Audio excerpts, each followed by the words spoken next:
the following. This hearing is being filmed and streamed live. The recording and transcript will be published afterwards on the States Assembly website. All electronic devices, including mobile phones, please be switched off to silence. And I would ask any members of the public who've joined us today to not interfere with proceedings, and as soon as the hearing is closed, please leave quietly. And for the purpose of the recording and the transcript, I'd like to ask everyone to speak clearly. And first of all, I'd like to do introductions. So my name is Deputy Hilary Jearn, and I'm the Chair of the Environment, Housing, Infrastructure panel. Deputy Tom Coles, Vice Chair. David Johnson, Member of the panel. Deputy David Wall, Member. Deputy Alex Curtis. Yes, sir. Deputy Sam Messick, Minister for Housing. Natasha Day, Head of Strategic Housing and Regeneration. Jack Norris, Policy Principal, Strategic Housing and Regeneration. Fantastic, thank you. And Minister, we have 2 hours today. We have got a number of questions. I'm going to start off with policy priorities for 2025. So, Minister, are you confident that you will be achieving the actions under your remit that will contribute to delivering the government's common strategic priorities by the end of this term of office? Yes. Fantastic. You've previously told the panel that much of what you want to achieve is policy-based. Would that your aim is to improve existing policy? What policy areas are you intending to improve? Mm-hmm. Well, the number one policy area to improve and get over the line this year will be the framework for residential tenancies, with a new residential tenancy law that will make changes to how people govern their residential tenancies. That's fair to say that's my number one thing that I want over the line achieved and enforced this year. But you may remember at the point that I took over as Housing Minister, I set 3 headline ambitions: supporting more islanders into home ownership, improving the experience of renters, and addressing the plight of homelessness. And beneath those, there are bits and pieces that will fall into that.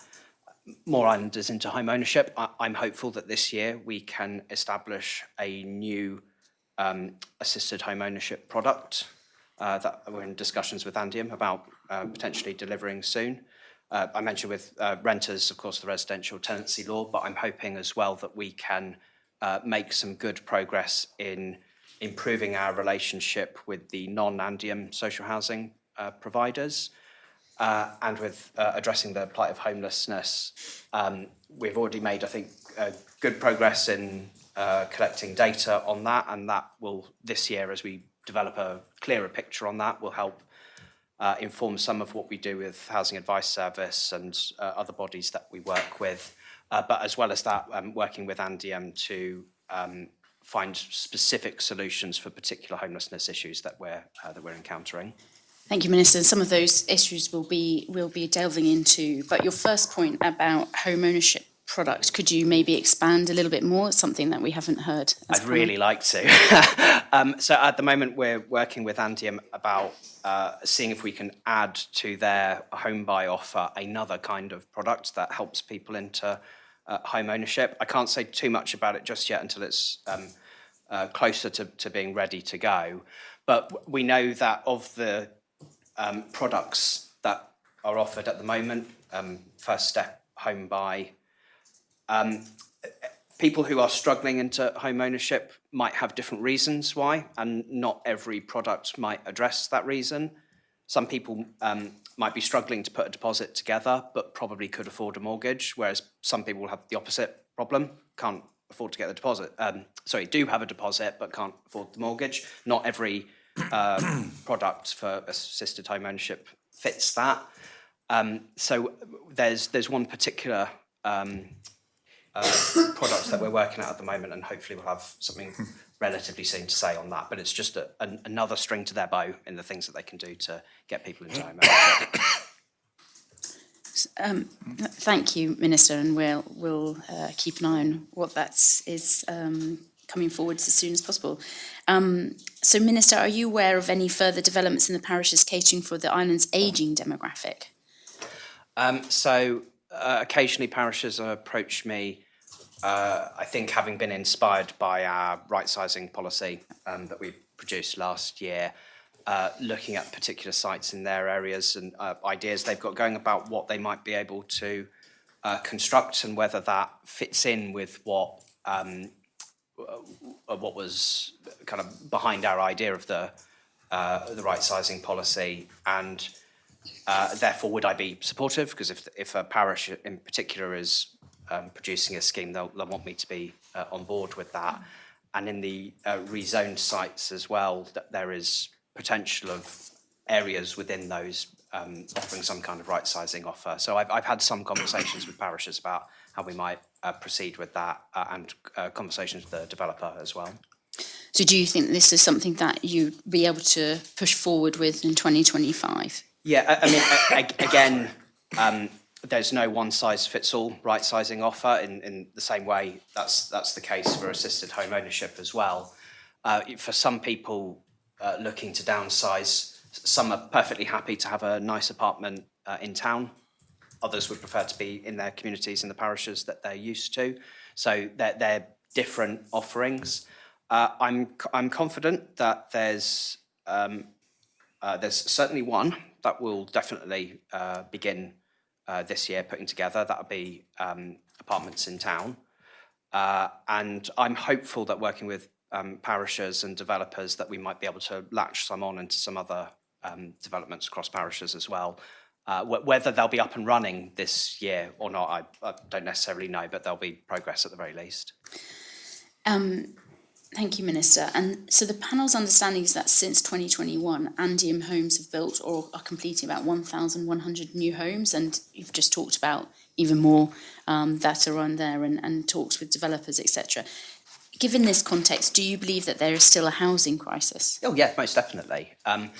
There most definitely is. We don't have a decent framework for residential tenancies. That's a point I will keep making, and that does cause problems for people, and it helps in particular young people feel like they don't have particularly good options in Jersey. That's a key barometer in my understanding of whether we have a housing crisis or not, is how young people feel, because they are our future. And if we're losing young people because they don't think that they're going to be able to get a roof above their head in the way that gives them the quality of life that they want, then our island has big trouble.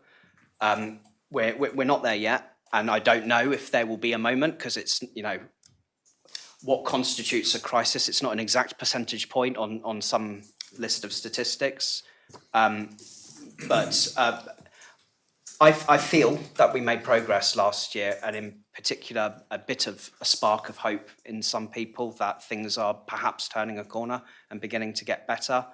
But I don't know when that moment will be where we can say the fire is completely extinguished. And maybe you could expand a little bit more on that, because my next question was, what's the difference 12 months ago? But you've said there's a little spark. Yeah. But what concretely would you say that has been in the last 12 months? So concrete, I would say that house prices did come down last year by the biggest amount that they have, I think, in about 20 years. Real terms earnings went up. That wasn't the case for the few years leading up to that point.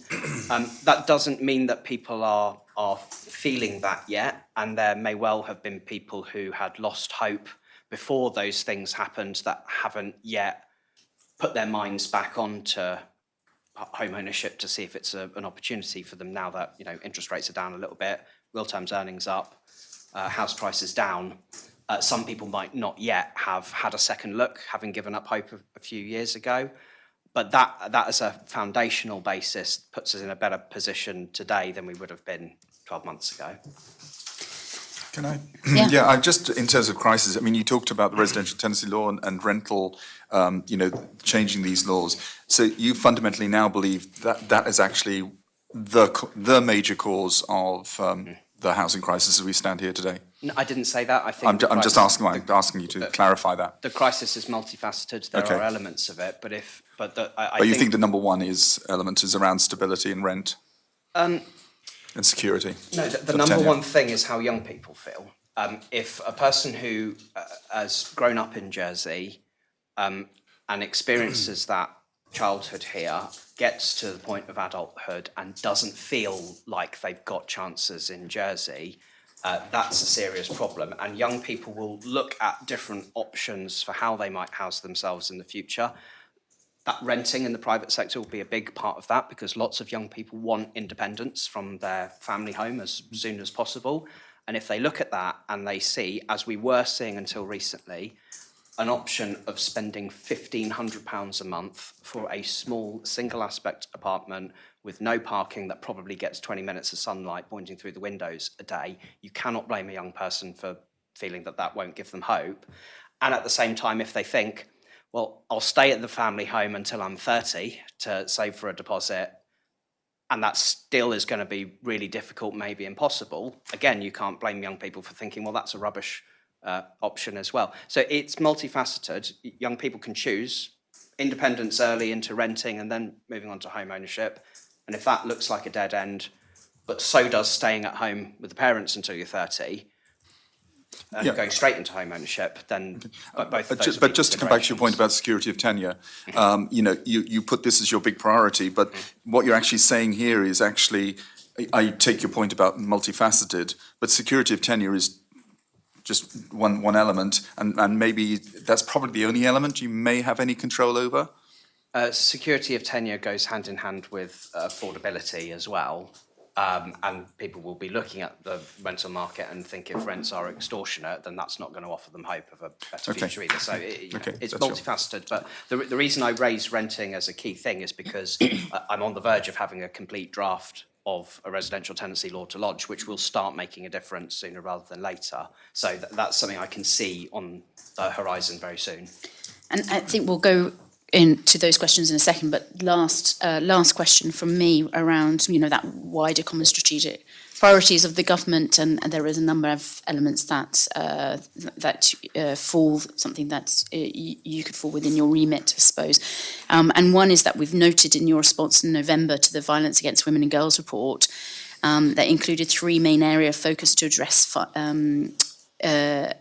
in relation to your things around housing policy, about improving evidence, strengthening support and providing opportunities. Where do these actions sit within your policy priorities for 2025? Yeah, I mean, all of those I think are connected to other policy things that we're doing. So there was a mention about the evidence basis. We have prioritised getting our framework in place for collecting proper homelessness data. We've only got 2 quarters of that so far, but that picture will develop over time, and that means that our services and partners can pick up on things that will either reflect what they knew was the case, and now they've got the evidence for it, or might show surprising things that we might want to tweak offers in our support to match that. So that's helpful. Building more social housing is a key part of that too, to have the availability of housing so people can get to the places that are right to them without languishing on a waiting list for so long. And what was the third? It says evidence, support and provide, so I suppose the support is the... Yeah, indeed. Is really... And in terms of support, housing advice services has developed very well in recent years. I know that they are working closely with homelessness charities and providers, and they are doing more outreach there to actually meet with people and say, right, how can we plan your route into stable and decent housing? And they've got the capacity to do that now, whereas a few years ago there just wasn't that kind of thing going on. So that's something we want to keep building on. Yes, and I think it's something that is important to remind the public that the services are there, because not necessarily those who are already in homeless data would know that actually there is support and provision could be for them. Absolutely. If they choose to, move away from the situation they're in. So thank you, Minister. We'll move on to the contact about residential tenancy law, so we'll go more into depth in that. Yes, thank you for that. Yes, Minister, you stated in the last quarterly hearing that the residential tenancy law was your number 1 priority for 2024 to get done. Now, you just said now that you're on the verge of lodging it. Can you provide a general update, please, on the timeline for lodging? Hoping beginning of March. We've had various iterations, and every now and then, when you get a version of it, you then want to fill any gaps that you haven't got to yet, or you might want to tweak something when you see it in context of a whole document. I made a decision a few weeks ago to visit an area that I hadn't thought about making any changes to before, and that is introducing the concept of mandatory and discretionary grounds for eviction.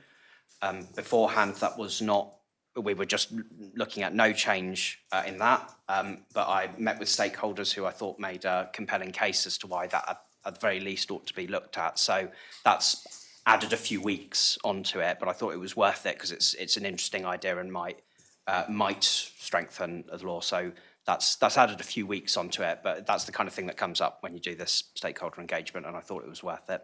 Yeah, I think so. I'll perhaps come off that in a minute. But the is this panel going to see your final draft before lodging to give us more time to scrutinise? Yeah, I'm hoping so. I think we want clear off from the law officers department that that draft is in a position where it's appropriate to do that. But as soon as that green light has been given there, then most definitely. Thank you. You already touched on another point, which was essentially my question about changes to the plan legislation. Can you elaborate, please, on your kind of concept of mandatory and discretionary grounds for eviction? Yeah. So this is something I think exists in UK legislation or the new legislation. I can't remember which, but wasn't something that existed conceptually in where we were in Jersey. And so you could theoretically get instances where a landlord rightfully goes to petty debts to seek an eviction, and it be what most people would regard as a clear and fair case, and the courts would still have full discretion and could either not grant an eviction or grant a stay of eviction that is more generous than people would think would be right, which kind of de facto turns the landlord into an impromptu homelessness service rather than the government being the homelessness service as it ought to be. So the difference in concept there would be that when an eviction is sought for particular reasons, tenants wrecking the property or just point blank refusing to pay rent, that kind of thing, that there would be a greater compulsion on the court to say, yes, this is a clear case for eviction and there must be an eviction, rather than prevaricate on it over a longer period of time, which can cause some landlords difficulties. And are you not sort of interfering with the role of the court there in some way through this legislation? Is that going to be palatable to the judicial system? Well, we're still exploring the idea. I haven't 100% settled that definitely will be included, but it was raised as something that could be different, and I thought it's worth looking at because I do think the idea of in clear-cut cases on proper grounds being more firm, requiring action to be taken, and therefore putting an onus on government to be ready to respond, rather than forcing a landlord to play that role as homelessness service, which is not their job. Again, I'm not 100% settled, but it's something to look at. Can I just ask on that? Would that then mean that when you say the onus on the government as a homelessness service, would that mean then that that the government would then be obliged to support that person who's being evicted into finding new accommodation? It's not a legal obligation, but everybody who comes to our housing advice service to ask for help will at the very least be heard out and given advice, and in particular cases would be escalated to involve services to help people. But it depends on the reason. If someone's being evicted because they've been too conniving, then there ought to be a bit of responsibility on them to sort themselves out, and if they've got capacity to, then they should do and shouldn't take the mickey at the system. But then if it's a case where there's a little bit more to it, there might be some vulnerabilities or whatever there, then that is an instance where government ought to be stepping in. Just following on that for a moment, this is something which probably will come out during our scrutiny exercise, but you have to hire dialogue with the court officials now, are you, on the mechanics of this? Or? There's been lots of dialogue with the judicial greffier and their team, and how we're going to deal with this. Leaping ahead, but when we get to the scrutiny, will will we have the benefit of that dialogue in form of exchanges of correspondence, etc.? Oh, I'd have thought so, yeah. Okay, makes sense. And apart from that, I mean, there have been delays. I mean, are there any other aspects which you're considering adding to or have been added to since your original plans were laid out? There's been a couple of minor tweaks.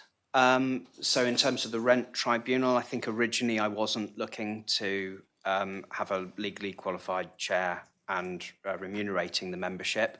I changed my mind on that, and that did come about through dialogue with the Judicial Greffier, and I was persuaded by that dialogue that that would be a change. That was relatively minor to sort that out in the legislation, but it is a little bit different to what I would have said a few months ago if you'd have asked me that.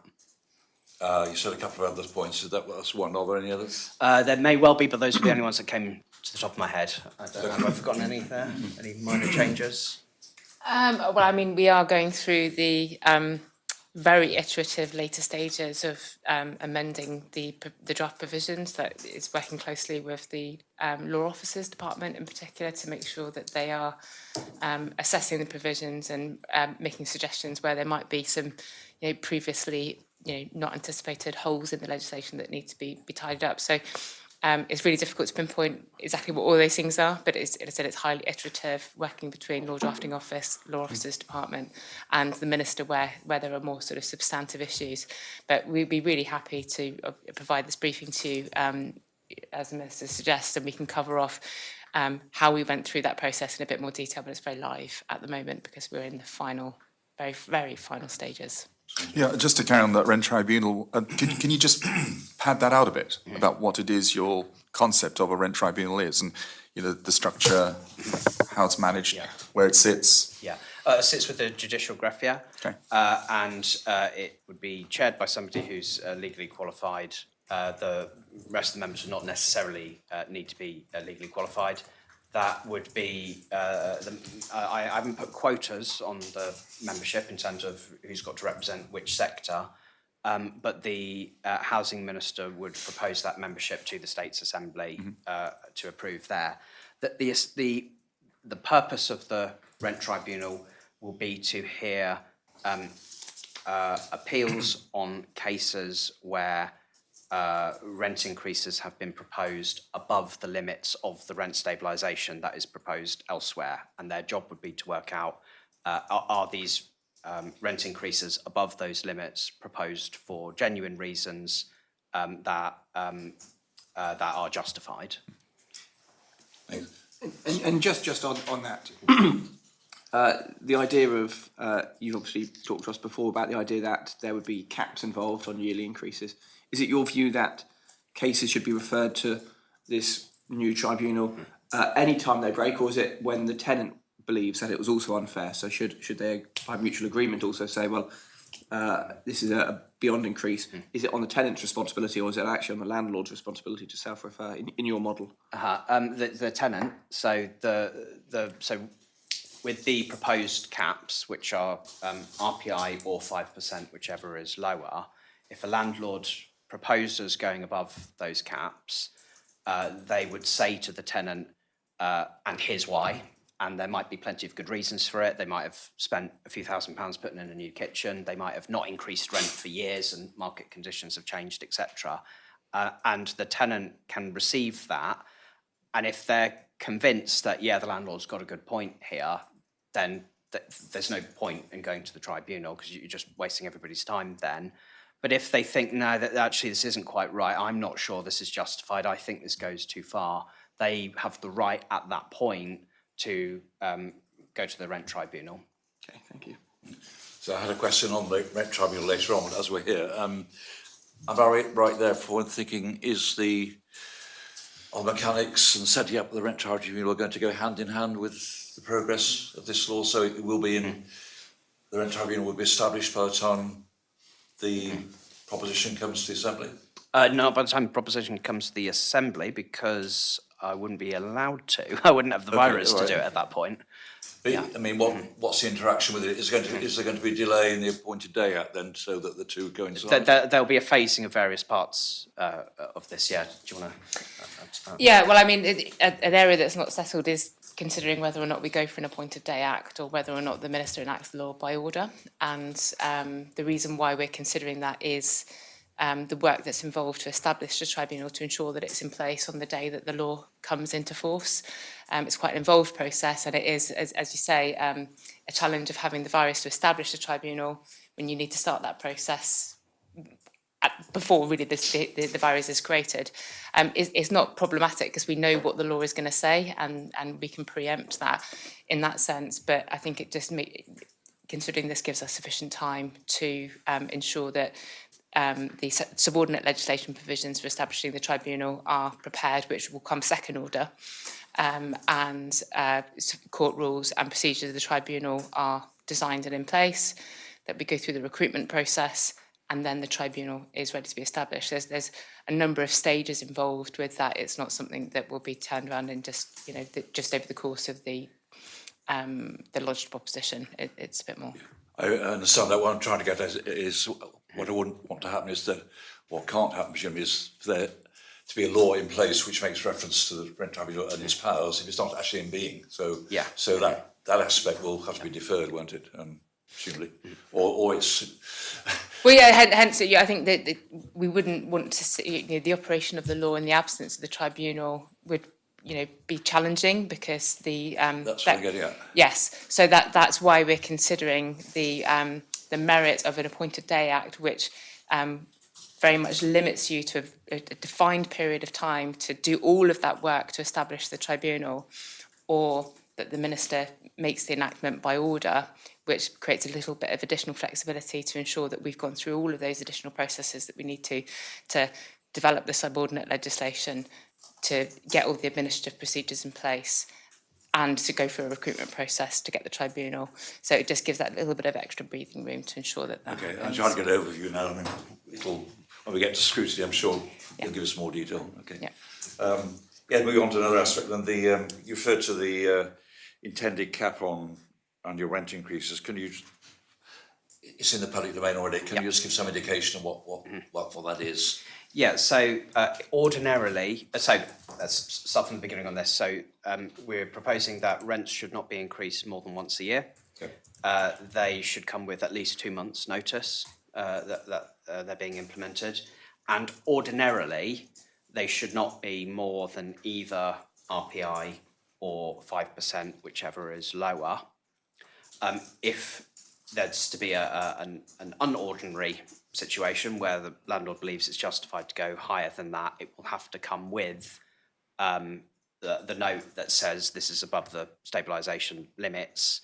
I'm doing it for this reason, and if you want to go to Rent Tribunal to appeal that, that's the tenant's right at that point. So I would describe it as the most moderate form of rent control that could possibly be imagined, in that sense, where most of the time things will just run as they ordinarily do, but tenants will acquire a safeguard in the event that rents proposed are inflationary. Okay, leading on to that, I happened to hear a snatch of an interview yesterday on Radio 4 where the rental increase was such, the rental market was such that potential tenants were going to a property and they could afford the asking price because the volume of applicants was such that that was used as a base point. Is there going to be any legislation or contemplate legislation which would prevent landlords asking more than prevented them starting a bidding war, is what I'm trying to get at. Yeah, so I'm aware that that's something in the Renters' Rights Bill that the government in the UK are looking at. It's not something that has been raised to us in Jersey as a significant problem. Maybe it happens from time to time, but we don't have any evidence of that, so it's not something that we're looking at in this. I'm sure the answer in that case, in any event, is that the landlord will just pitch high to start with and then work downwards rather than go up. Yeah, I mean, it works both ways. If a landlord is struggling to find a tenant, then a prospective tenant is in a position to negotiate down if they wanted to. Okay. Again, a more general one. you obviously are aware that you've been engaged with various stakeholders, including the JLA. I mean, can you indicate how that's going? Is it? It's good fun. I enjoy it. They are good company. It's good. I've made a point of trying to meet with as many stakeholders as possible and engage in those conversations. There are different perspectives on a whole load of issues. Not everybody agrees on proposed solutions, but I'm the democratically elected politician, so I've set an agenda of the main things I want to achieve, but I've been, to a degree, open-minded on some of the underpinning detail on that, which is why when we've engaged with stakeholders like Landlords Association, like the Judicial Greffier, I have tweaked my position on a couple of things because I felt that good feedback came that was worth taking into account. Okay, and on the reasons for any tenancies, again, you publicised at the outset what they were, and you indicated now there might be a further one with the involving court eviction, etc. I mean, are there any other reasons you've brought into the equation? I'm not sure. Reasons for evicting a tenant. Mm-hmm. I mean, you listed at the beginning what they were, and now you referred again to you've changed position on possibly with the court situation, adding one. Are there any other areas you've added to? I think there might have been minor tweaks to some of those. Yeah. Yeah, as the Minister said previously, we've been open to receiving feedback on the list of grounds. grounds. I think over the course of time we have included some, including whichever has arisen from engagement with the Landlords Association, where they've highlighted requirements of property ownership being and breaches of covenants, for example, being an issue with properties, which we've included, and said that process continues to be iterative. We'll catch any additional ones as they're required before the law is Okay, finalised. that's it to date though. Okay, thanks. Again, a more general one. Is your intention to have the new tenancy law translated into other languages, given our demographic situation on Ireland? I wouldn't do that with the legislation itself because I think it's the supplementary documentation that we'll want to do alongside that. We've been having conversations with our communications officer about what we do to communicate the changes that we're proposing. There's still more work to do on that, but I'm conscious that everybody, landlord, tenant, and people who speak other languages as their primary language as well, we need to consider that when we're getting across what these changes are, so everybody knows what their rights and responsibilities are. But it wouldn't be the legislation itself. Okay, there'll be a translation guide. Okay. Sorry, I'm just looking at questions which have perhaps been amended by your answers already.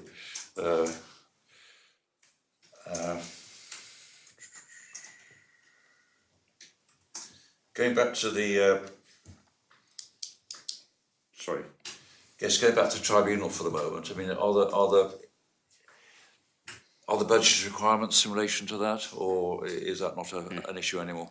Yeah, there will be, and we'll do a business case for that looking forward. But a very wise and prescient former housing minister several years ago managed to slip in a line into a government plan previously that accounted a while ago for the fact that there'd be a red tribunal in the future, and there is an ongoing bit of funding as a starting point for that does exist, but there will be additional that we're in the process of doing business case for. Okay, and again, apologies for going back on it, but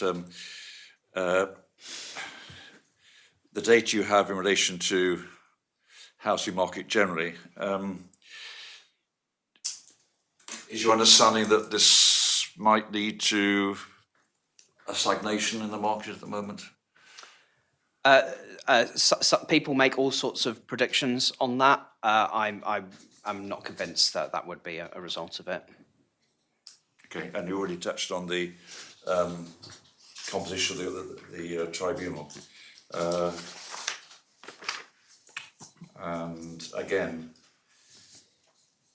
my final question on this area is the interaction with social housing providers, assuming they are blind, then they're going to know exemption for them in any way. So they're exempted from the rent stabilisation measures, but that's because they're already subject to a stronger form of rent control with a lower overall limit.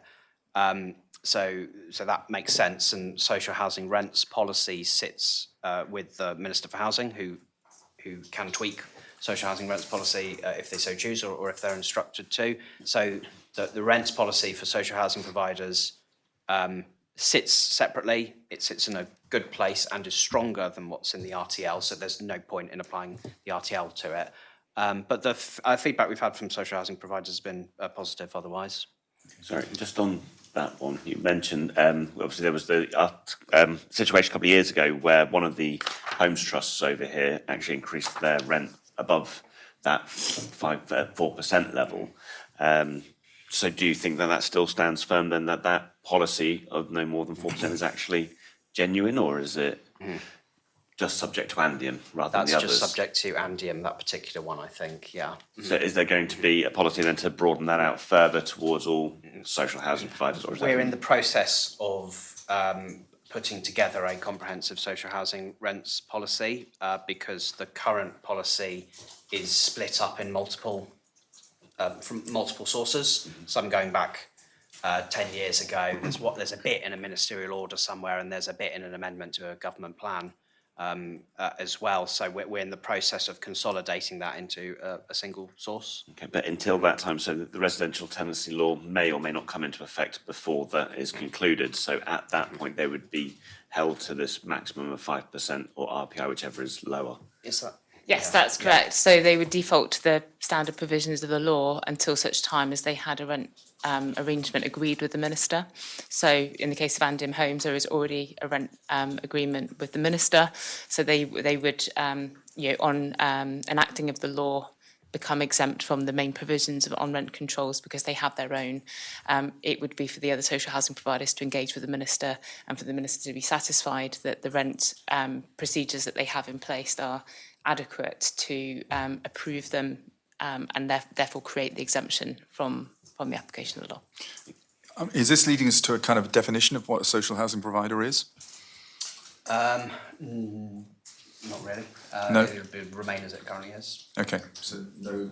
Okay, so I'm just curious to know how you frame it in the law. I mean, how you frame and exempt if you don't have a definition of what a social housing provider is. Yeah, but social housing providers are noted in a schedule to another law, is it? Yeah, so they are named Okay.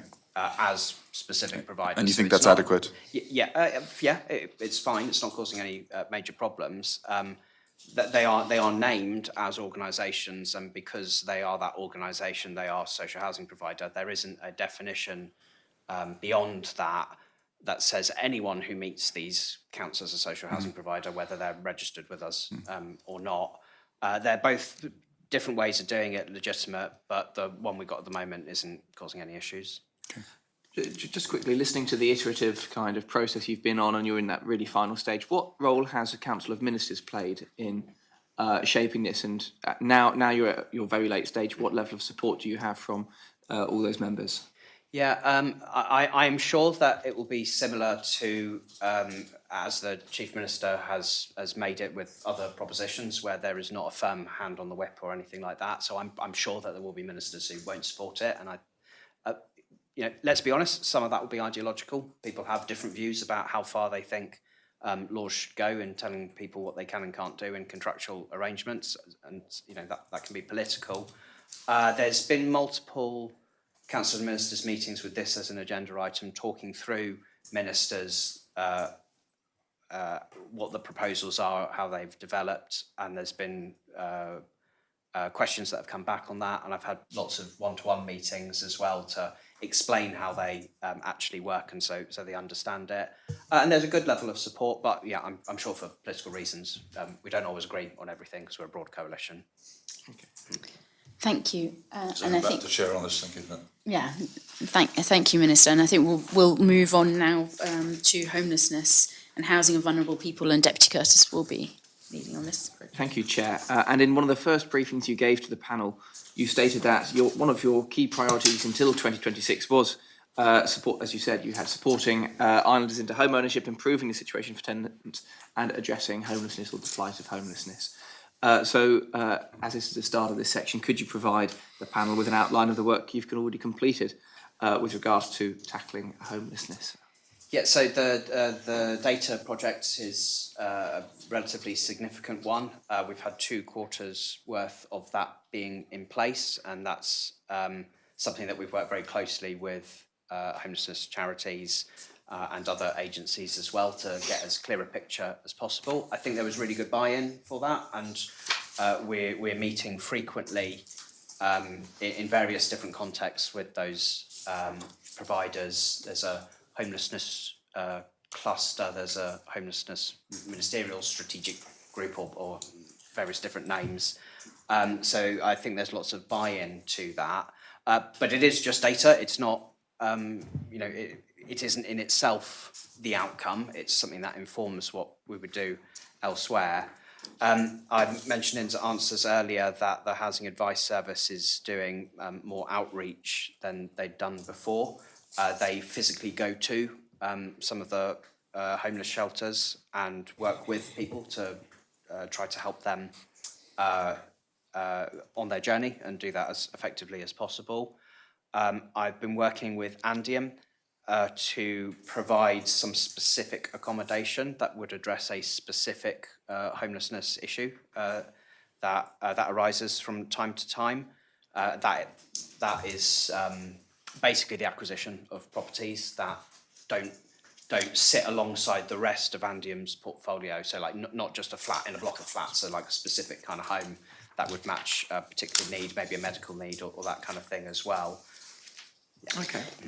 Minister, you just talked about that you have lots of meetings frequently. Could you just give a kind of understanding of kind of what the discussions are within those meetings and kind of the actions that come out of those meetings? Yeah, so I was just mentioning about Andium acquiring properties to address a particular need. That very specifically came out of these meetings where with people who are on the front line in the homelessness charities sat round that table with us, reporting to us that there's a particular issue with this kind of thing that's arising at the moment, and having Andium round the table saying, right, is that something we can help resolve with our portfolio, or is it something Housing Advice Service needs to engage with another agency to try to deal with? So we get particular issues that are identified, and then from that we start moving on it, and the acquisition of some homes for a particular need is exactly one of those things, and I think been a really good example of it. Just on that, as things change, and obviously within this topic and many within housing, there are sensitive elements that obviously it's good to sometimes understand. Is there further information on these new policies that could be shared with the panel to inform what we would like to obviously ask you about in future that maybe you could share with us at a later date? Yeah, definitely. Yep. If you'd like a specific briefing on homelessness issues, we're more than happy to. More specifically, it sounds like some specific elements of changing to how Andium's model works. Mm-hmm. It sounds like you're referencing a few different examples of what could be going on, and rather than open up an open-ended debate here, it's more about those specific things being discussed with the panel. Yep, great. But turning back to data, and you've mentioned data is not the end. Could you inform us what kind of policy decisions and priorities the data coming out of the last 2 quarters of homelessness reporting are being led now? Mm-hmm. Yeah, so we've only got 2 quarters worth, so we haven't. I don't think that's enough to build an idea of what the trends are. So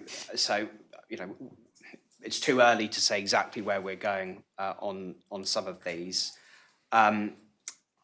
I think there's lots of things connected in here that are being brought up by this data, some of which we probably could have predicted would be the case, but things like most of the 85% of people who are counted in this data have entitled status.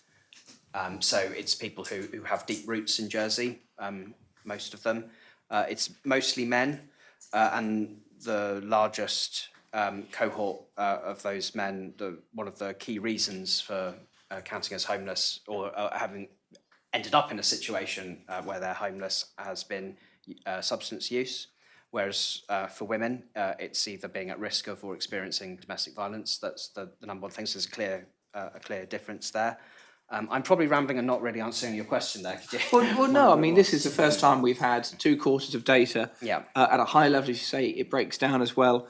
And, we have data saying, roughly speaking, in the 3 high-level categories of houselessness, insecure and rooflessness, the numbers, and it's just, as Minister, this is data that you don't want to just sit on as numbers, you want to, I'm sure, act on. And it's just, these conversations are useful to get your takeaway as to what you're feeling, having sat on this data and felt it, and ultimately, does it give you any steer? Does anything pop out of that data and go, actually, we expected the challenges around the number of people who are, as you say, in a certain demographic, or the number who are in insecure homelessness, to be greater, to be lower.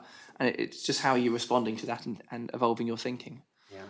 Would you like to give a specific example? So on the basis of the first report, we noticed that there were quite a number of individuals who were on waiting lists, and that would be the Housing Gateway waiting list, for example, where they're living in temporary accommodation or hotel, or which is unsatisfactory, and they should be moved on into more sort of independent long-term accommodation. So in relation to that, we had a discussion between the Housing Advice Service and Andium Homes to run through the list and look at what the situation was. We identified that a number of those individuals were on the waiting list to go into an Andium property. So we made the Minister made the changes to the Housing Gateway criteria in December, which was to give additional prioritisation in houseless and roofless situations, where the gateway could prioritise that person because they were not in a satisfactory housing situation, they were homeless. So that has speeded up the allocation of a home to those individuals based on that data. We also saw that there was a number of individuals who were in very acute situations. They might be JMAP anomalous, very sort of high needs. So that would lead on to us considering sort of acute need accommodation, which is one of the projects we're now taking forward with Andium with support of other government services. And so I think that's kind of, that was one of the immediate things we did with the data. There were other sort of things in terms of, noticing, seeing about the numbers of people who were, for example, Sanctuary Trust mentioned around mental health. So making sure that there is better coordination and interaction between mental health services and the providers. Those sort of discussions, informed discussions about why is this happening, and then we, through the homelessness cluster and sort of those actions can be taken forward, discussions had, more coordination between the HAS, more outreach services. So I think it has started to inform service delivery. There's still a lot more to do with that in some of the specific situations like young people and so on, but I think that's starting to inform those conversations. Okay. Thank you, Minister. Yourself and Mr. Norris have just outlined a few of the specific changes. There may be more that you're looking to deliver to address kind of homelessness and the provision of housing, but what challenges do you see in dealing with some of those? You mentioned relationships with Sanctuary Trust or the delivery of acute housing through Andium, but are there any challenges that you foresee and how are you kind of preempting them? Well, having the homes available is a huge part of that. And we are making progress, but you can't construct a home overnight. That takes time. Being sure that we have homes available is really difficult when housing providers want people in their homes paying rent the whole time. That it's not great to have empty homes that they're having to pay to maintain and not receiving rent for. That causes them as an organisation a difficulty. So how do we as government work with them to build up that capacity and agree with them how that can be done? So we've mentioned that Andium will be acquiring homes and able to give them some capacity. We'll probably need to do more, and that will involve actually finding these places and adding them into the stock to make them available.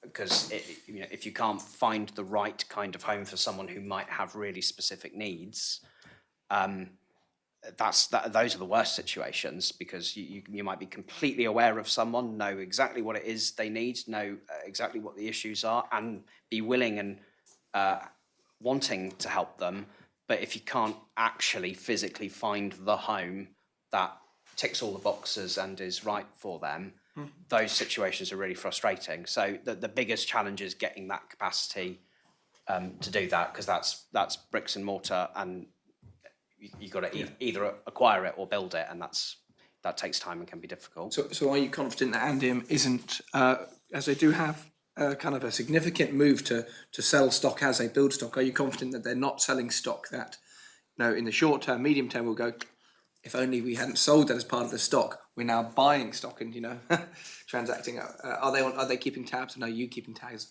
on them that they're not selling the wrong stock? Well, definitely. One area of need is obviously family-sized homes. And in the past, Andium has sold family-sized home from their stock, and they are slowing that down because of the need that there is on the gateway for those kind of homes. And we know, people who are waiting sometimes a long time to get into homes that they need, and that when it's an emergency situation, that is really, really difficult and often very, very upsetting for that family. So they did respond to that based on what need they were noticing through the gateway and what was coming to them. But at the same time, their delivery programme will start including more 3 and 4 bedroom homes in the coming months and years. And a lot of 1 and 2 bed flats have already been built, and they are already on site for, which does give us good opportunities to consider, right, with the capacity that's now being provided, are there further tweaks that we can make to eligibility criteria? So people who previously might not have been considered get that as an option. And what do we do with selling? Are there, can we change the proportions? Do we offer new products? But you have to have the homes in order to do that. But the supply that they've been building has given us those moments to make those considerations. So all of that is on the table. Okay, great. A couple more questions, just looking at the time. In the report that we've just been discussing, there were no people identified as living in inadequate housing. However, with the caveat that people living in these situations may not engage with the reporting process. Have investigations been made into how to identify these forms of hidden homelessness and where they're occurring? Yeah, Jack, do you want to? I would say that the inadequate housing would be on our agenda to ensure that it's more that we have confidence that is the case. I think that there is a need for sort of integration between the Housing Advice Service and other agencies such as environmental health to ensure that those situations where there is the quality of the accommodation is perhaps in disrepair, whether there's overcrowding, that those situations are directed to the Housing Advice Service so that data can be collected. So I'd say that there is work to do on that. So we've obviously got to where we've got the main agencies, the Housing Advice, the Service, the accommodation providers involved, but there is also a need to make sure that other services which might interact with individuals who are homeless or at risk of homeless are feeding in. And I think that inadequate accommodation is one area where it may not be perceived as being homeless, or people in those situations might not perceive themselves as being in a homeless situation. So there's work to do there in terms of getting that message across, and hopefully as the Housing Advice Service extends, it formalises itself, then we can make sure that other services are feeding in and people do know that they can go to the service to in those situations. Great. Now, if we cast our mind back to September, which feels a long time ago, in our quarterly hearing then, we heard that some initial success stories have been found as a result of the supporting sustainable tenancy scheme, in particular in terms of the hospital discharge and prison release. So the panel were wondering, have there been any continued positive responses since then, and have improvements been made in terms of, for example, adding prevention into the crisis model? I wish we had Heather McManus here to help answer that. Has anyone had an update from her on any of that? I've not, no. No. Okay. Okay, the panel would love to hear on that one. Yeah, sure. Following what we had. I mean, that team do a lot of work behind the scenes, lots of outreach, and they're doing more than they have ever done before. Again, that's a potential really good area to explore as well, and get insights from them, but we can help facilitate that. Okay, great. And in a response to your last questions without notice session, you indicated that you would work to ensure care leavers are given access to permanent housing in appropriate conditions. What timeframe is being applied to this work, and what progress in the short term are you anticipating you can make? So I'm not sure. I am due to go and meet with JAFE either this week or next week. Not sure when. I'm due to meet them very soon anyway, and that conversation is something that will inform how I move on that kind of thing. Okay, great. And finally, of course, I just have a question on that, not on that particularly, but it's interesting because, to think about that in the future, though, because we know that there is will be an increase in need for care leavers, as we know that through the system, and it is a question to understand how you would be talking with Andium, with the Children's Minister, to be able to have those more permanent homes available. And within Andium model, is that, I think, following on from that, of course, that's specifically for the care leavers, but are you looking to that eligibility about below 25? I mean, you've been talking about young people a lot earlier, and you know there is this big gap between 18 and 25, both for care leavers but also for the wider youngsters in Jersey. And just before Natasha comes in, I desperately want to get to that point of lowering it, and it is something I'm giving active consideration to. Yeah. Yeah, so the Minister for Children is leading a piece of work on this actively at the moment, and we're feeding into that. So it falls as a subgroup of the Corporate Parenting Board. They are working closely with Andium. They're looking at their strategic sort of long-term requirements, the young people who are currently in the system, and when they anticipate them to be moving out of the system and into independent living, and what sort of accommodation and support they require. In terms of under 25s, there is already the partnership pathway that allows people under the age of 25 where they're care experienced and do fall within the broader definition of a corporate parent because they are part of the government. So I think that the gap that would exist is the non-care experienced young people who may find themselves in need of a home and in the absence of parental support of any kind. And that's something that we're thinking about, and actually something that's been recently raised by Andium and by the Minister for Children's officers as well. So it is something we're talking about. Good. It's something that obviously I've continually questioned the Minister on, and I think it is a gap at the moment. So I think that's highlighted by the statistics from the data as well about the number of young people certainly came across in the last quarters, and certainly from the inclusion of the JAFE data in that as well, that was highlighted that issue.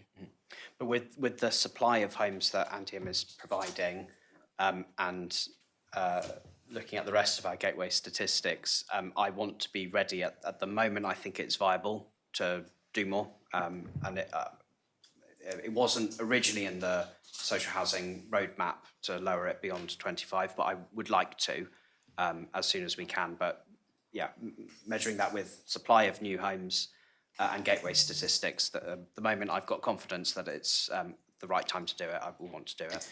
I think that's something that the panel has discussed before about, and it's something that Deputy Curtis has just raised earlier about the kind of the balance that Andium needs to take between selling off some stock versus whether Andium as an arm for the government's and potentially responsibility of providing housing for the most vulnerable in our society. And I was wondering if you're feeling, Minister, that time has come to review that. I don't, balance. Because I think it's the overall numbers for supply that matter there. They are producing a lot of 1 and 2 bed homes, and if we get to a point where there just isn't the demand on the gateway for the amount of homes that they have up and ready to be lived in, then that presents opportunities to either widen gateway eligibility or sell more. And my approach when those moments come will be to be balanced. I want to make sure that people in Jersey who are vulnerable and would benefit from social rental housing get that opportunity. But we also ought to be supporting young people into home ownership too. There's a balance to be struck, and I think that's something to review bit by bit as developments go on, supply comes online, and we analyse gateway statistics as well. But it's not I'm not planning a project that has the intention of reducing the supply of first-time buyer homes through Andium. I think they're a really good delivery agent for it. Thank you. Okay, great. Well, we'll just wrap up this section with one final question, which is, of course, that you've moved into the new government offices in Union Street, and that is where the in-person housing advice service is being provided from. What feedback has been received since that move and provision of those services? Feedback from who? Those who use Yeah. it, those who... I'm not sure about direct feedback. That's something I can ask the Housing Advice Service, but I know that since moving there, they have now gone back to offering face-to-face meetings with people who apply for the gateway. I don't know how this happened in the past or how we got to where we were previously. Maybe COVID had something to do with it or something, but face-to-face meetings were not as common as a standard offer for people getting onto the housing gateway. They have changed that now, so they are offering face-to-face meetings. I understand that there's not been a huge take-up of that, but that's not necessarily a bad thing. If people are perfectly happy with non-face-to-face contact, that's all right. But some people are taking it up, and when I last spoke to the head of the Housing Advice Service, she said that she had found that face-to-face contact to understand who somebody is, what their dreams are, and how they can help them on that journey was really useful to her. Are you going to consider a gentle push of that information to ensure it's communicated with people? Because I assume quite a few people might not still be going, this is a door ready to be opened, and actually that, as you say, that context, that conversation may well be helpful on both sides. So do you think you'll be making a little push to make sure that information's, just constantly percolating in the minds of those looking at the gateway? Yeah, there's been some little pushes already. There was a fair amount on social media in the running up to the building being opened, and of course the department was renamed, so the word housing is actually in the name of a department. People can see it on a board and know, that's where that is, where it was kind of hidden before. So there's been little pushes, and we'll keep going on with that. Thank you, Minister. And we'll move on, though it's something that we've already touched on a little bit, to Deputy Ward's going to kind of drill in a bit more about Andium Homes and Social Housing. Okay, so first question is, Minister, you recently took a trip to Vienna to better understand the solutions applied to solve the social housing crisis. Do you believe the trip was a productive experience? And if so, what were your main takeaways for how these solutions could be applied to housing issues in Jersey? Yeah, it was inspiring. Vienna is a extremely interesting and historic model of social housing. They've had their model for 100 years, apart from a brief interlude, which you know what I'm talking about. And I got to see lots of things firsthand. I saw a block of social housing flats that from the ground looked a little bit like Lescay, but had a rooftop swimming pool on it. We met with people who provide those housings and saw the pride that they have in them and the culture that they have as well, where it is a form of housing that contains all walks of life that people are proud of. They told us time and time again, we have no ghettos. That's not what we have in this city. And I think the idea of social housing as something that is just for low-income people is something we should move away from. The quality of homes that we're building in our social housing are good. The offers that Andium provide as a landlord are really good, and that's something that as Jersey people we should take pride in the way that they do in Vienna. So that we did learn one significant difference though, which is that they have a magic ingredient in their system that we don't have in Jersey, and that's money. They subsidise their housing providers very heavily. That comes from taxation.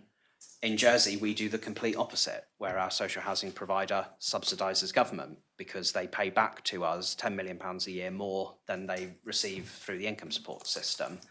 And I think I've never supported that principle that our social housing provider subsidises the rest of government without a penny of that money being ring-fenced to go back into housing. I think we're getting into a political speech there. Sorry, Deputy, on that. Politician. In Vienna, could you, do they also sell off their social They housing? absolutely do not. That's a big thing for them. And, I asked this question, do you provide first-time buyer offers? Do you occasionally decide to refresh your stock by getting rid of blocks? And they were absolutely adamant they don't do it. And they even seemed a bit puzzled when I asked that question. Yes, I think in a lot of European countries, potentially there is social housing providers, but what they don't do is that they sell off their social housing stock. Yeah, agreed. And that's a big difference here. And I will say that I think that's a reason why a copy and paste of the Vienna model wouldn't work in Jersey, because it is part of our culture that people want to own their own homes. And I think government should support that aspiration. We're a democracy, and that's what our culture is. We can't tell people not to have that aspiration, but we can do it so much better than the UK did it. I saw a tweet today that it was the 50th anniversary of Margaret Thatcher becoming leader of the Tory party, which I regard as a moment where everything went wrong in the UK. And one of those things was Right to Buy, which was a disaster that has really badly affected social housing provision in the UK. But when we have sold homes through Andium, it has been from a different model where there is an interest retained in those properties, where there's in perpetuity clauses, where they sell them off with shared equity, so they don't end up in the hands of investors who milk them for all they're worth, as has happened to lots of ex-council housing in the UK. So, we can have a position that allows home ownership offer through our government-owned social housing provider that doesn't lead to housing shortages in the social sector years later. So that was a big difference from Vienna, but something that we have put enough safeguards in compared to what they experienced in the UK that I am still a supporter of providing home ownership through Andium Homes as well as social rental housing. Okay. Right, next one. So, Minister, what conversations have you had with Andium Homes about whether the processes that they have ensure that maintenance, management and upkeep of Andium Homes meets the needs of the residents? In terms of an overall system, not a lot, I don't think. I can't recall a time recently where I've had an in-depth discussion with them about their entire processes. I think generally speaking, they do a very good job. But when we get cases that come to us of people who have problems to report, we are liaising with Andium. We're pushing for things to be dealt with, and they're pretty responsive. Sometimes not as quickly as I'd like, and I do keep pushing them on it. But I think they're pretty good, I think. Okay. Are they all signed up now to the dwelling licence scheme? Yes, I believe so, yeah. Okay, so in the previous hearing, the panel inquired if there was any updates on your request to Andium Homes to provide detail on the mix between homes available for purchase and rental. Has there been any progress in this regard? That's an ongoing conversation with them, and it's something that influences where I am on housing gateway eligibility. I don't think there's been a specific change planned for an upcoming development about the breakdown between them. I'm not sure, but Andium, it's fair to say Andium are pushing me on gateway eligibility. They want me to widen it because they're looking ahead to the next 5 years and what they're developing, and they want to be sure that people are in those homes and living in them. But it's an ongoing conversation. Could I just ask on that question, could you, Minister, push Andium for a bit more data? Part of that conversation came from the panel looking for an understanding as to the data that's coming forward, and obviously we are now moving forward, and we still don't necessarily have the level of data that we were perhaps hoping.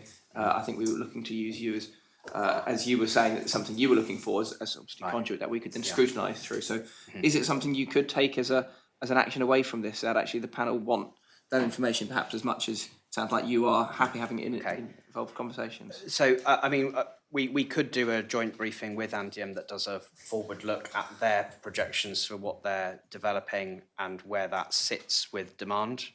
Is that kind of It's thing you're also about asking? the purchase Yeah. and sale breakdown that we. Yeah, that would include that as well, I think 'cause, I yeah. think that would be just to flag that here. Thanks. Yeah, indeed. No, Sorry. I mean they've got developments that they're on site for at the moment that they know how many of those homes they're planning to sell, how many are due to be for social rent, and you know they have an idea of several years in advance of where that's going to be. So that does include that mix. So just carrying on that sort of data theme, and that is around the affordable housing gateway. And I know historically we saw huge demands for 1 and 2s. That was where the demand was, which led to Andium building lots of 1s and 2s. How do you feel that data, is that data more live today than it used to be? Are you more comfortable that it is an accurate reflection of where we are at the moment? It comes back to determining whether you sell or whether you rent and those kind of things. Yeah, I mean, there's been a project in the Housing Advice Service at the moment looking at contacting everybody who's on the gateway to say, is your application completely up to date? Are you still looking? Has anything changed? Can we refine your application to make it more accurate? Or if you don't need to be on there anymore, is it okay to take you off? To get that as accurate as possible as to what the need is, but it's the need from people who are eligible. I mean, if you have a need but you're not eligible, you're not going to feature in the gateway statistics. So just to add to that, that's what's giving you confidence to open the eligibility criteria more. It's the combination of being sure that gateway stats are accurate. An accurate representation of need within the current criteria, looking ahead at the building programme and what is likely to come online in a certain length of time, is what's being built meeting the need that's already demonstrated, or is it exceeding it? Because if it's exceeding it, then that's a really good opportunity to widen.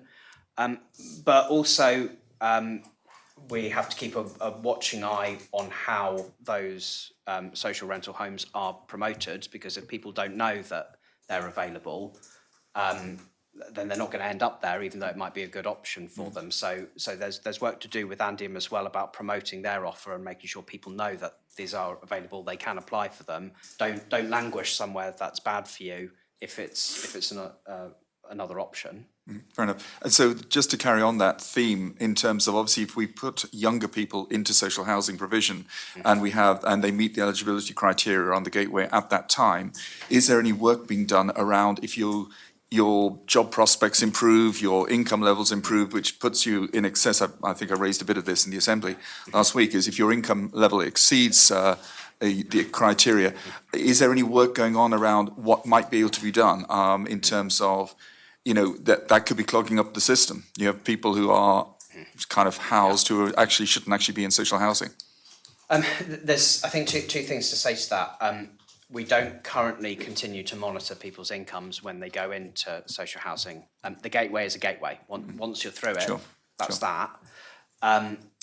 So that they're not monitored from that point. So we don't know exactly how many people have gone into social housing and then seen their circumstances change and potentially on significantly higher incomes. I have to say that there is a degree to which I'm relaxed about that, in that I really don't think we should have a system where people get turfed out of their homes for doing well. I do think that if you go into social housing and you get your job promotion, you advance and all the rest, the consequence of that shouldn't be to have someone peering over your shoulder say, "Oh, should you really be there?" It's more, is it appropriate that they should still be paying 80% of the market as opposed to paying 100% if you can afford 100%? That's a good question, and it's something that I've briefly raised with Andium about whether there could potentially be tweaks to the rent system that took into account some form of means testing, not means testing at the bottom, but means testing at the top. That's been a very what's the way to phrase this? That's not been an in-depth conversation about how the mechanics for that would work. But I think that if we could come up with some mechanics, that might be a good way of saying to people, if you are in social housing and you've done your incomes have gone up substantially, that you could pay into the system to help others Yes. by paying a more reasonable rent there. But again, it would come down to the mechanics about how you actually manage that and be sure that you are means testing effectively and doing it properly. But it's something I'm conscious of, yeah. Okay, next question then. So please could you provide an update on any further discussions that have taken place on the provision and funding of flooring in social housing? Not a lot for a while now, because I think we looked at some options previously in the run-up to the budget, and it wasn't something we were able to make particular headway on, to be perfectly honest. So it still sits with the Social Security Minister to provide flooring for social housing? Grants, is it? Is it grants? I think it's grants as opposed to, I don't think they pay, do they? They don't, people don't pay for their flooring at the moment, is that right? That's what changed, I didn't know that changed. Yeah, is it still that it hasn't changed back? I haven't heard that position has been reversed back to the original. To the original. Notes. Yeah. Okay. And I think my last one is I think we've got the data. That's another data question. I think we just move on to first step schemes. We're going to first actually move to Deputy Coles and the housing market. Oh, sorry. Okay. Sorry, I've forgotten we flipped it around. Just on the Okay, last fine. minute, David. Sorry. Thank you. Thank you. Thank you, and thank you, Minister. Given the ongoing cost of living crisis and financial pressures on households, do you feel that now is the time has come to update the government's definition of affordable housing? No, I don't. This question of what is the definition of affordable housing is one that there's great debates over it, and in all honesty, there is no perfect definition of it, because affordability is completely subjective to an individual household's circumstances. You can get a single person on one income with a particular need, and a household on exactly the same income but with 3 kids and all the rest, and their outgoings are obviously going to be totally different. So, a one-size-fits-all definition is not possible. From the perspective of what we're actually delivering, though, the definitions of affordable housing, so social rental, and I get people say to me, 80% of market rate's still not affordable to me. And they've got a point in lots of circumstances. If you are on a low income and for whatever reason aren't getting full income support, that even 80% of market rates a stretch. So, there's there's an element of the definition that's wouldn't match with what people's expectations were. On the purchase housing, the definition of affordable basically means some assistance has been given to someone to make it affordable for them. But then if you're buying a 4-bed versus a 1-bed, that level of assistance is going to be, might look different. So I don't think there's a helpful and easily digestible definition of affordable housing that everybody will always be very happy with. But I think for the mechanics of delivering the kinds of housing we're doing, the definition we have at the moment, I'm okay with. So you're comfortable that if the term affordable housing was to refer to a spectrum of conditions by which houses are made available to people, would probably be a...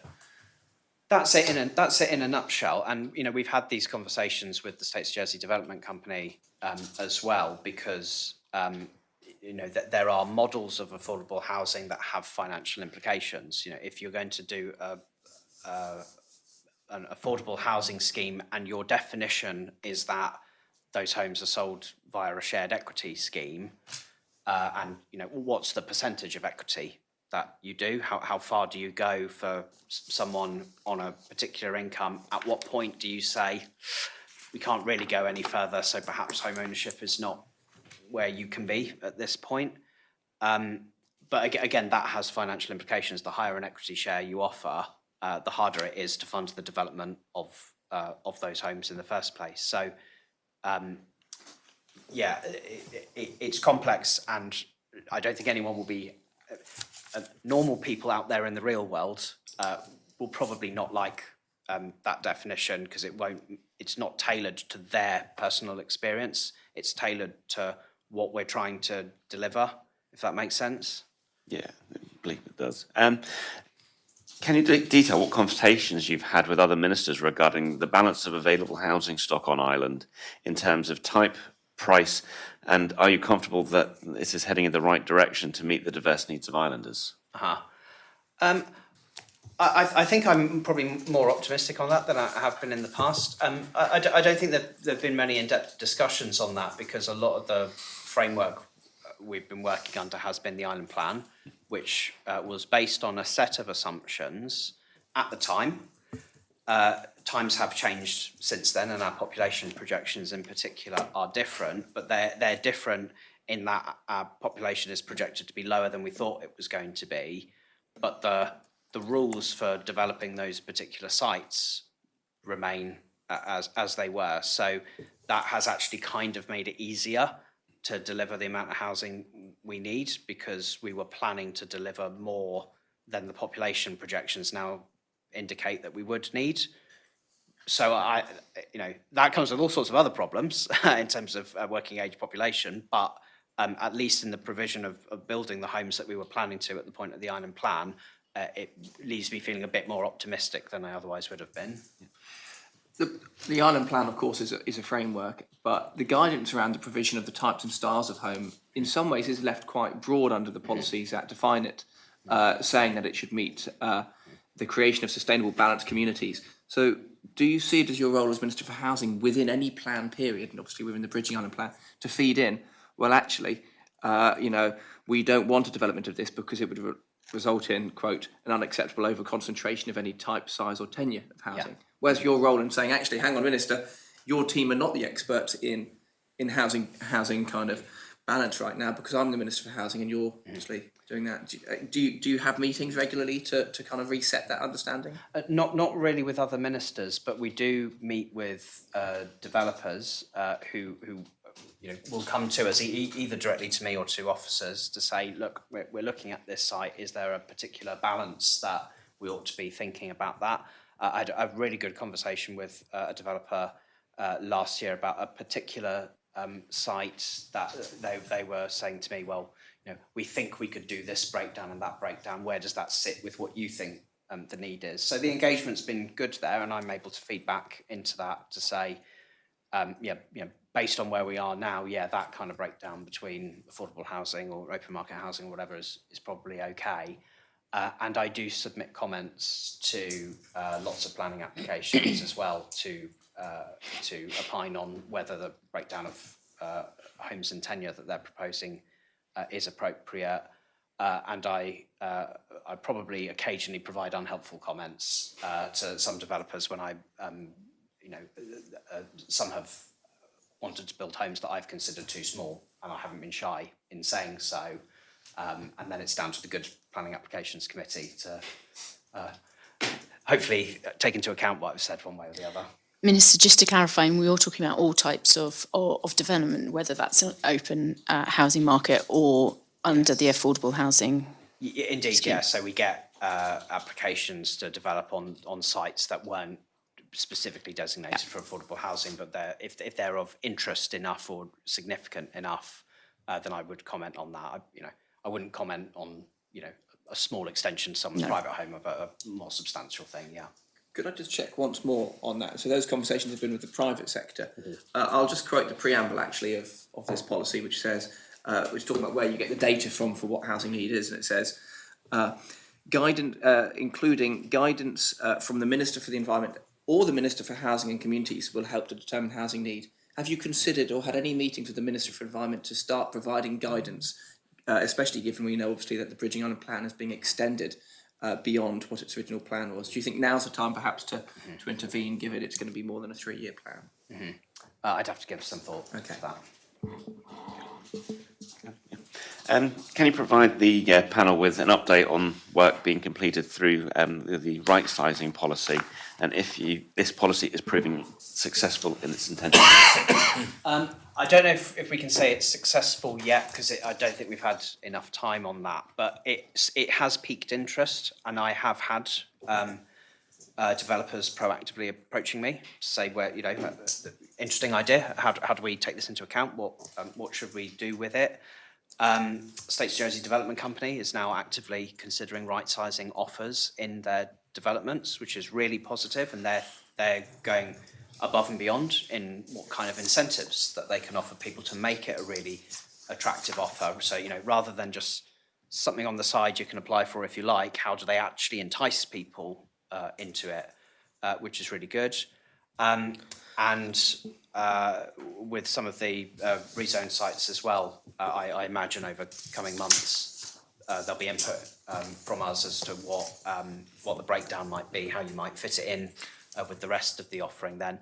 So, I mean, I don't know if anything has physically been delivered yet, but it's provoked enough conversations for me to think, right, this has permeated and people are thinking about it, which is good. We've seen one of the housing development site in St Peters that was being done by Andean Homes, and it had no affordable housing, right sizing options of that. But has dialogue included with Andean about future sites and provisions with themselves? Yes. Mm-hmm. Yes. Yep, sorry, just quickly, yep. Just in terms of that right sizing, that incentivization by someone like JDC, is there, when I hear sort of JDC incentivizing, that's government incentivizing, is that same incentive and allowed in the private sector as well, in terms of, you know, stamp duty, whether it be a stamp duty holiday or something like that? Is there a care taken over making sure that we don't actually have government-led ALOs who are out-competing private sector in these areas? I believe the exact opposite. We should be trying to outcompete the private sector. We should be trying to establish really, really high standards that everybody is falling over themselves to try to meet, to make sure they've got customers who come to them. But that being said, we have noticed some developers themselves innovating and coming up with schemes above just offering a home to buy that go beyond that, you know, helping people with their furniture, helping people with some of the specific costs. So you're suggesting government should be helping people with their furniture? No, not necessarily. The SOJDC to provide some kinds of incentive to right sizers, and some of those can come with conditions. You know, they can come with condition that you are selling your old home to somebody on the assisted purchase pathway. You know, that's a really good deal to do that trade-off. You can have this incentive, but the trade-off is you've got to then help the next people coming along the line. Private sector probably wouldn't do that.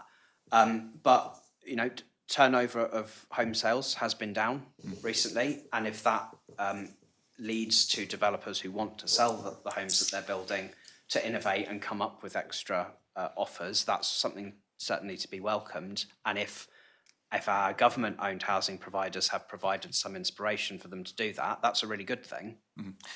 Could I just ask, you're mentioning about incentives, and obviously SOJDC being closer to us in the private sector, I presume means there's more policy influence. And you mentioned, I think, stamp duty just came up as an option. Perhaps there might be other financial incentives. Are those costs ones that you expect to be borne by the developer? So once, let's say, they've purchased a site, as part of their provision, these are things they want to offer to incentivise it, so ultimately they come off their profit line? Or do you see these things, one way or another, subsidised earlier up development by government? And there could be a number of ways that could happen, but I don't know, where do you see that? Is it SOJDC, they'd like to do these things and it's their free will to choose to, they just reduce their profit? Or is it almost more of an agreement with government that requires some form of funding? Yeah, we haven't had any conversation about grants or anything like that to enable that kind of thing. But SOJDC will be in frequent conversation with myself and Treasury Minister as well, to explain to us, you know, this offering has this financial consequence. Is that okay?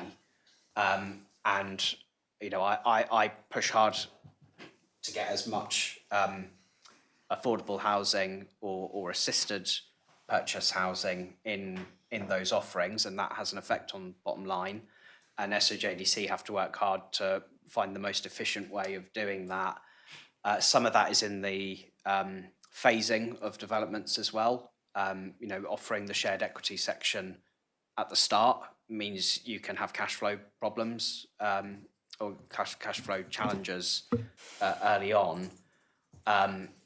And if they think that, you know, that affects this bottom line in this way or that way, this offer does this, that offer does that. It was just a balance to find with all of that, what we're all happy with. Okay, but it's SOJDC lead on kind of, they're saying we would like these provisions, and they need to obviously sense check the cost implications as ultimately with government as to, you know, you might have wanted a return of this, your return might be slightly lower on the sales in the end, the profit that SOJDC would have. Yeah, so honestly, questions of return would be more the Treasury Minister than me. You know, my mission is to squeeze as much out of them as we can in terms of provision, and the Treasury Minister's job is to temper that in ways that she'll consider as reasonable as possible. It might be worth highlighting that the sort of main objective of SOJDC isn't to make a cash return to government. It's about continually reinvesting back into the community. So we're talking about their developments that are on the horizon, be it at the South Hill development or the future redevelopment, the waterfront. The development sort of profit, if you like, is already assigned to a community benefit to either reinvest back into affordable housing, which is a early decision that was already made in the case of South Hill, or to reinvest into public infrastructure and affordable housing, which is the decision that's been made on the waterfront. So it doesn't limit a return to government by providing these incentives and packages. It's actually part of what had been determined as an objective of SOJDC to ensure that the developments are meeting the needs of the community. So I'll jump down on our question plan because there's been brought up the mention of stamp duty within the right-sizing policy. Has there been any further conversations around COM about whether there's going to be any movement on a right-sizing stamp duty discount, or is it, because obviously this still sits with the Treasury Minister, but whether these conversations have taken place? Not at Council of Ministers, no. Not at COM, no. And not even below that, to be honest, since the policy was announced. You know, it was an active consideration when putting the policy together, and I think that there were opportunities with it, but on balance, the final decision was not to include it, and we haven't really revisited it since. Okay. But of course, on particular developments, the provider is free to offer assistance with covering stamp duty if that's part of the incentive that they want to offer. So yeah, that's a totally different way of doing it, and there is still stamp duty, but it's help for the person to pay it, the buyer to pay it. Has there been any other discussions around stamp duty within the Council of Ministers? Not since the budget debate, where we reached conclusive and positive outcomes on stamp duty. Looking forward, so yeah, there were amendments to the budget debate. We discussed the pros and cons of all of those, and the State Assembly made the decisions it did, which very nicely were the same decisions I would have made if I were completely in charge. So, and nothing's been raised since then. Not to me, anyway. Okay.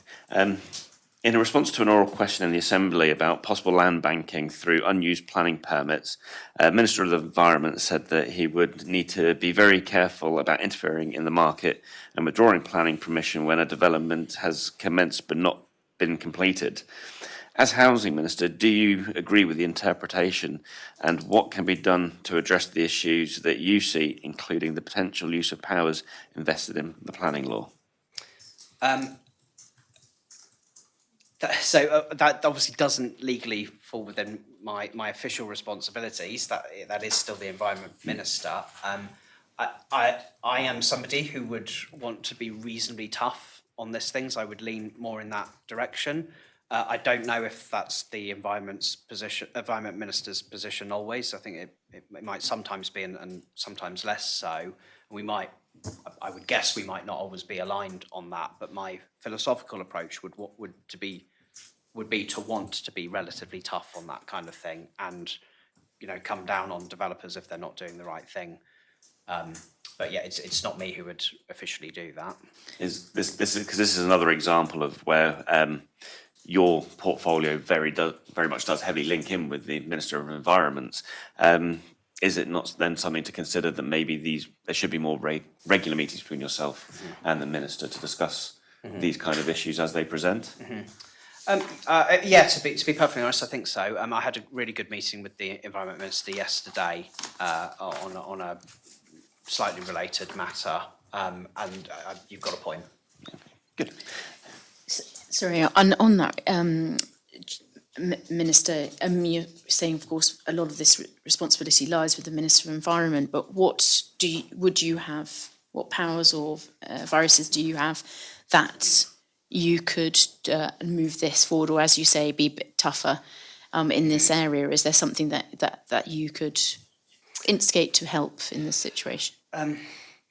I don't think so, apart from just using my voice. The one thing that I do have is when there are development proposals above a certain size, that policy H5 or H6, I always get the numbers wrong. H6, there you go. Thank you.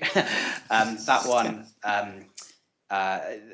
when that is triggered, I then have to be involved in approving the affordable housing scheme that is included in part of that on private developments.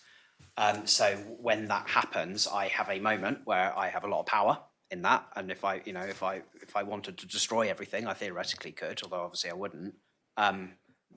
In those circumstances, I do have power there, but for once, as Deputy Coles was mentioning, apart from using my voice, probably not a lot of power. So that policy you just mentioned, could that, as far as you're concerned, be improved with amendment? So either your consent was required or input required. Well, small amendments maybe. Again, it was a very wise and prescient member who brought that as an amendment to the island plan originally, and it was tougher in its original form. And the version of H6 that exists is a compromise between that member, me, and the then Environment Minister. And it has, I think, only been triggered 3 times, I think.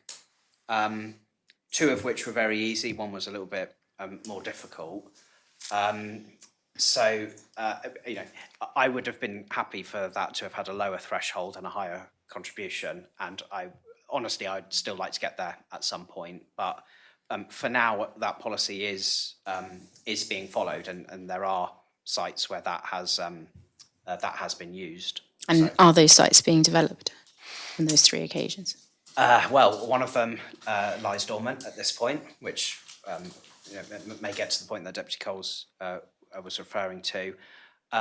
One of which is certainly in very early stages, and they haven't done anything yet, but all indications were perfectly positive, and H6 was not a barrier to them. They were very happy to give their contribution with it, as was the other one. I don't even know if I'm allowed to name them, but it's all in the public domain. They're public decisions. So on our list we have the Le Sablon development, the Bromrose development, the South Hill development, and the Hotel Savoy. Yeah, I don't know where the Savoy one is on its journey at this point. I can't remember off the top of my head, but Bromrose, they obviously haven't started that yet, but we didn't have any problems or anything as they were liaising on that. So I've got 3 questions remaining. They're all sort of varying different topics along the line. Can you outline what progression, if any, has been made in the guidance for landlords concerning pets in rental properties? Yeah, I believe there was a meeting, not with me, but at officer level. There was one very recently, I think. Is that right? Yeah, yesterday. There you go. And we're still a little while away from the deadline to that, but it will be produced, and there has been a meeting as of yesterday on it. Okay. It has been stated that over 6 million people in the UK do not have access to essential furniture and furnishings and appliances, a problem that is now being referred to as furniture poverty. Has any research been done in Jersey to understand if this is an issue requiring action on island? And are those accessing social housing in Jersey provided with furniture? So they are provided with some appliances, but I don't think they're provided with furniture. It's a really good question, that, and I bet you that there are some charities in the island who would probably want to provoke that kind of discussion. I know that there are charities that will step in and help people buy things if they're struggling to afford them. It might be a children's bed or that kind of thing.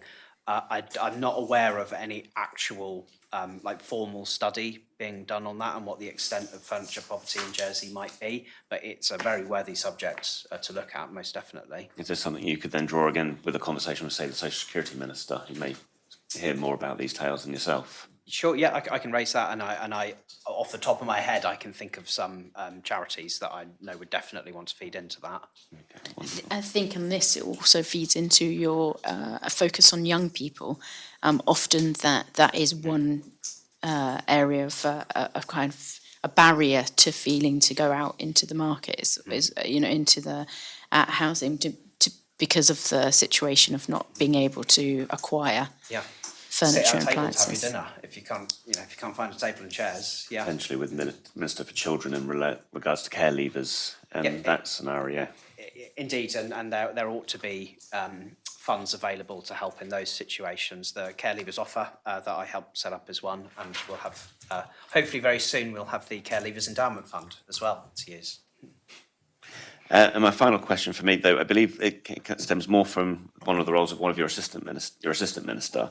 In previous quarterly hearings, you suggested modelling would be required to better understand the implications of any possible changes to housing qualification system. Have there been any advances in this area, and what are the long-term plans for any adjustments to housing qualifications?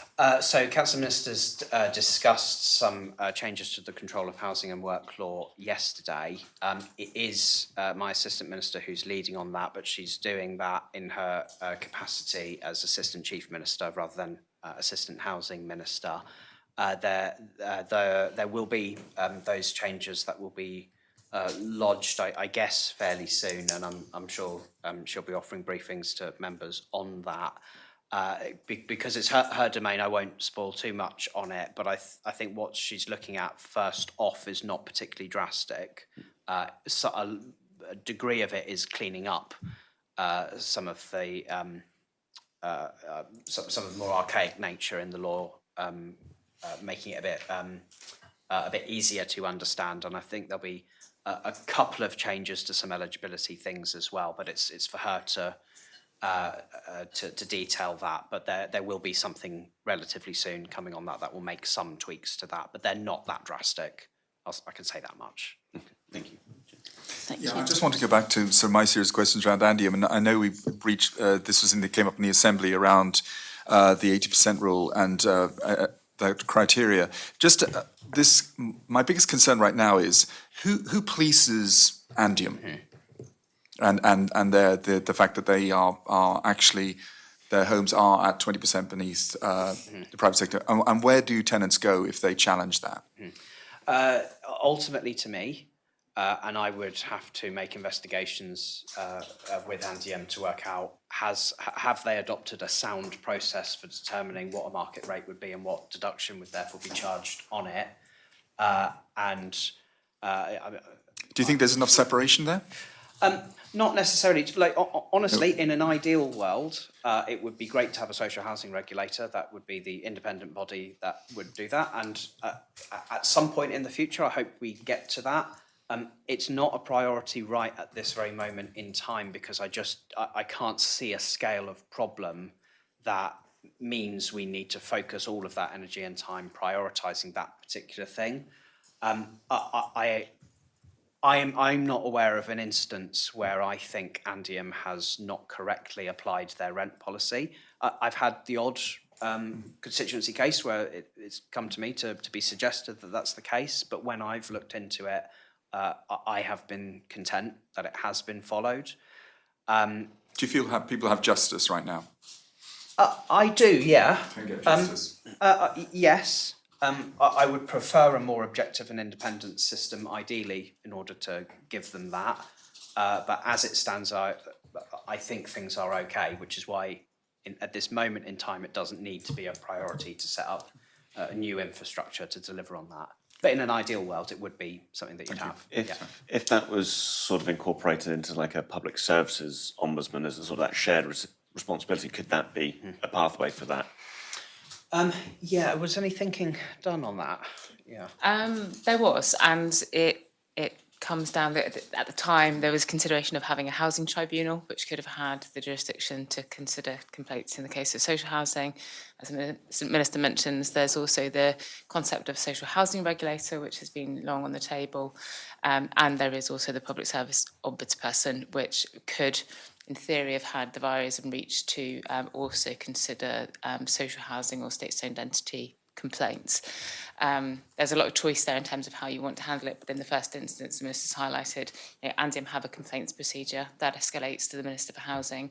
We have a formal relationship with the shareholder, which is the Minister for Treasury and Resources, and there are set obligations through the memorandum of understanding are there. So there's a kind of already a tiered approach that if there were clearly some issues that were becoming apparent in their setting of rents, which we would quickly see through complaints to the Minister, and he said that we do have the odd contact about rent levels, then that would be investigated, and it does already have quite a thorough route to pass through to ensure that it's properly investigated and worked with in a constructive way with Andium.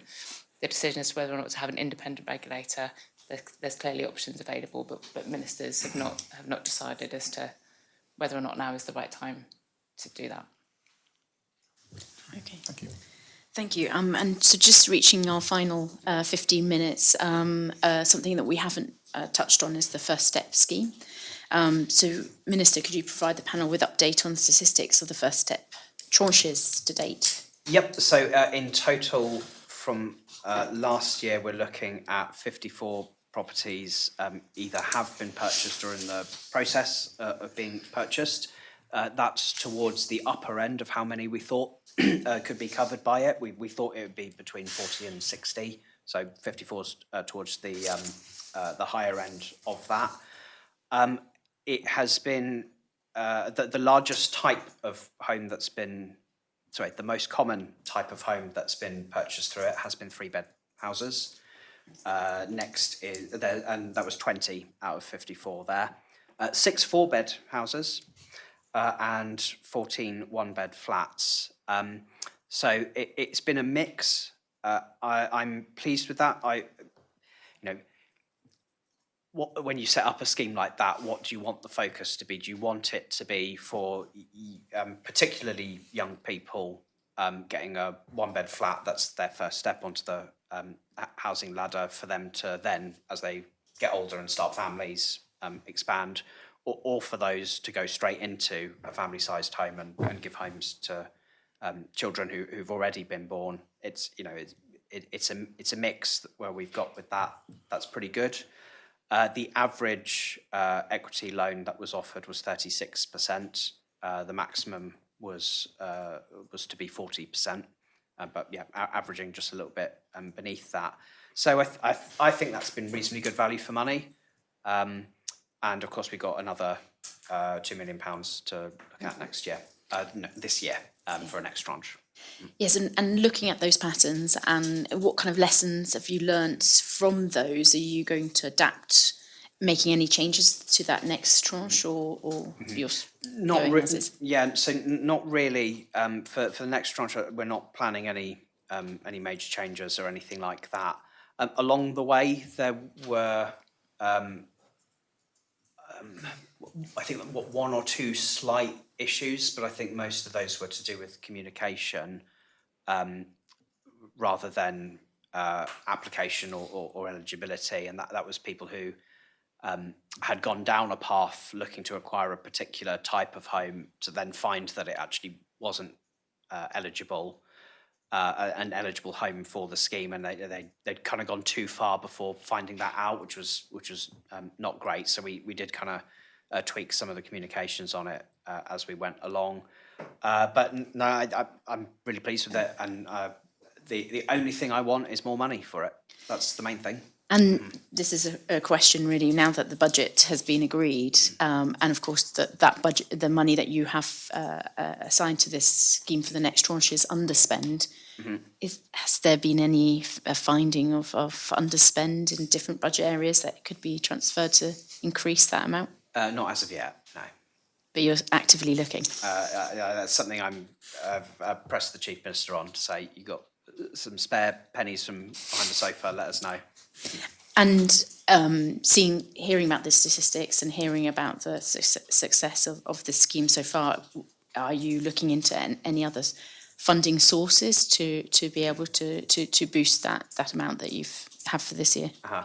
Not specifically. I just in conversation with the Chief Minister, I think we're both keen to try to do something next year as well on it, but that is very early stages in conversation. So, fingers crossed, hopefully budget.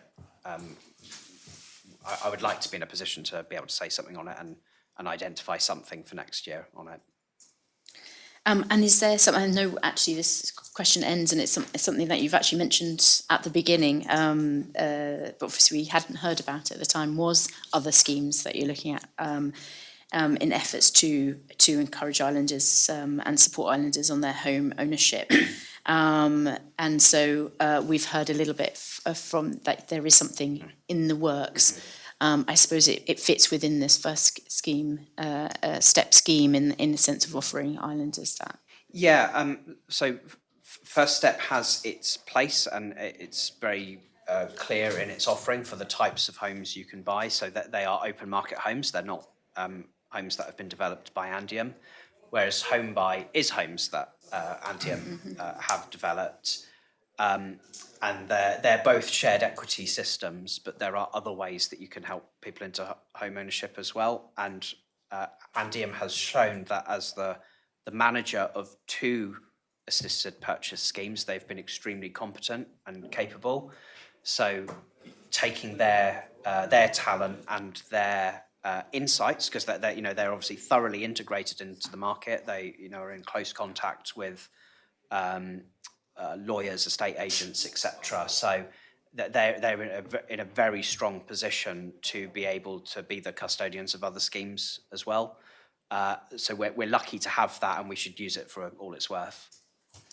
And I suppose a final question with that is, of course, it's parishes, for example, also offer these type of schemes and potentially have into the future. And do you work with them to ensure that they have the right mix? And I know, for example, talking to one Conatab, there was a scheme that's for first-time buyers and offering some equity within that, but they are unable to, once those houses are sold on, not able to offer the same conditions. And it's a shame to feel that those houses have been built with certain idea in mind and then not being able to carry on those schemes. And that's something to work with parishes to make sure they can continue, so we don't have it as a one-off.